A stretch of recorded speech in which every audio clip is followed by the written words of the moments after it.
Hello and welcome to a quick video. Today we're going to be dismantling the brush part of a turbo action brush from a Samsung vacuum cleaner. First you got to remove this top screw and the retaining plate.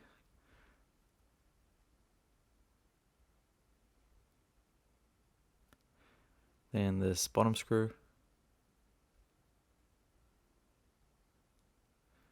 And this is the base plate without the brush attachment on it. As you can see, there's a little clip on the top and the bottom, or the left and the right, depending on how you look at it. And it's just held in with these two clips on the brush itself. And so you just use a screwdriver and pry a little bit, ensuring not to break it, and it just pops off. Inside is one screw holding on the bearing.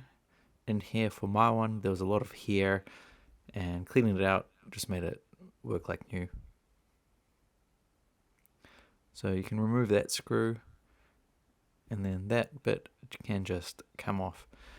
So this uses a 608Z sealed bearing. Very common and easy to replace if you need to. Inside the brush is this little section. Pretty sure it just gives it rigidity.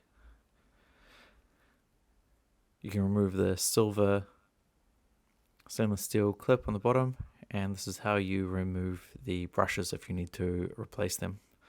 You just got to grab them from the top and pull them out.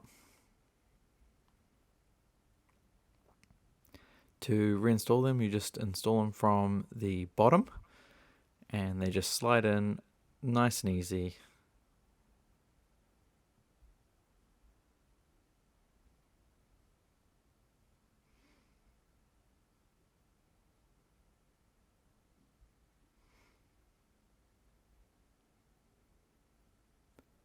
You just pull them through a little bit from the top.